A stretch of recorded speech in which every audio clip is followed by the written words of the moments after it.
So these first two clips here are just to show what I was dealing with in the upcoming game here.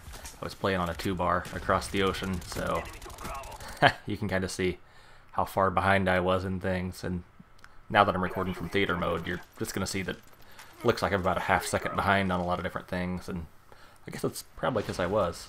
But strangely, some things is perfectly in sync, and other things are about a half-second out of sync, so who knows. Made it really challenging because there was a host migration, so I had to do the editing in this to merge the two files together into one gameplay. But still proves you can do pretty good even on a 2-bar. I don't think I had a positive KD in this game, but I racked up a pretty high score and a whole lot of defends. And that's what it's all about anyway. Playing as a team, doing what it takes to make the team win, not make yourself win.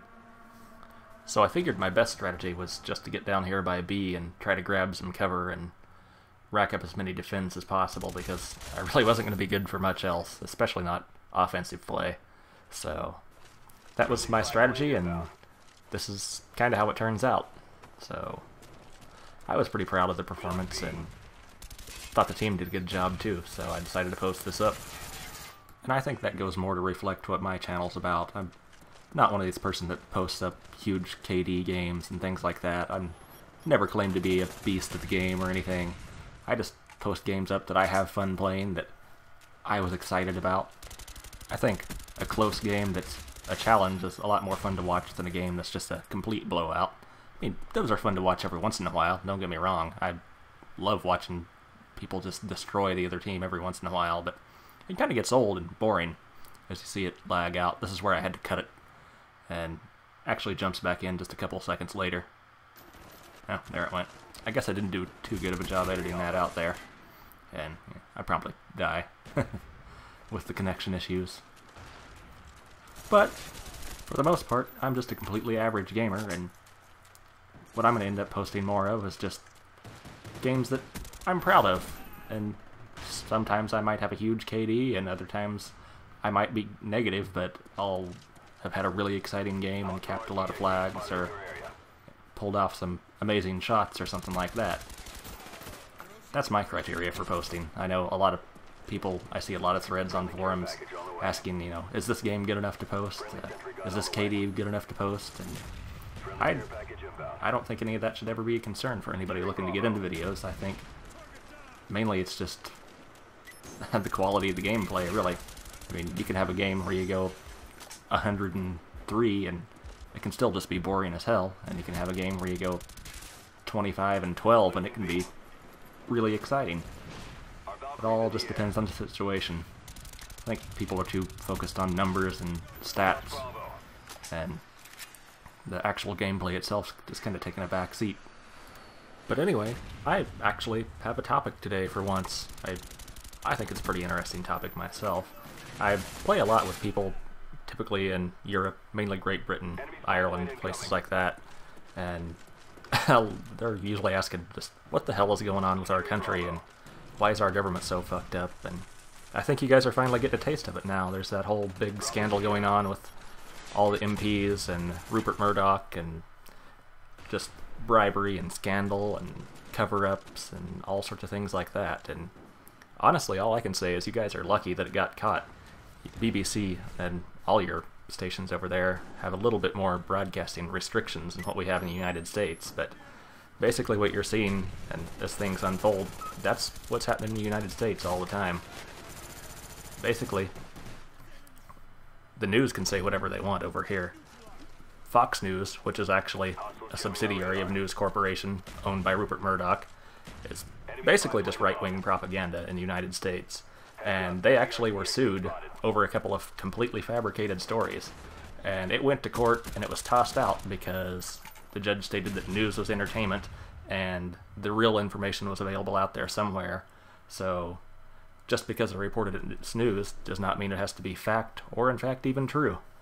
So a lot of our public is completely misinformed, and basically the news in America is more infotainment than it is actual facts. People are just pushing an agenda and pushing an opinion onto the public rather than just giving the facts and letting people decide for themselves. I really kind of miss the days of reporters like Walter Cronkite and people like that, where they just impartially covered everything and gave you just the raw facts and let you make your own decisions. So that's what's going on with America, and it's been going on for a long time, and now you can kind of see how it's affected things in politics over there with just elections and how things are portrayed in the media and the spin that they put on everything, and that's been going on for years in America, so that's why things are the way they are here. So really, this is kind of a wake-up call, I think, and I hope people finally open their eyes and see it and figure out that you need to evaluate facts. You don't just believe what you're told and try to aim for multiple sources.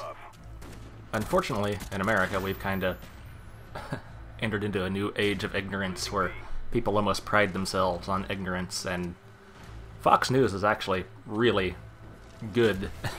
I guess they're amazing at propaganda, is what I would say.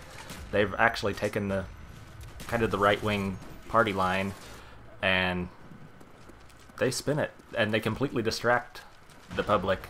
They focus on the hot-button issues like abortion and religion in schools and things like that, and things that are going to get a very strong emotional reaction from the people that are more conservative, and that's what they focus on. But then, at the same time, the government policies that they're taking are really basically screwing over their own voter base.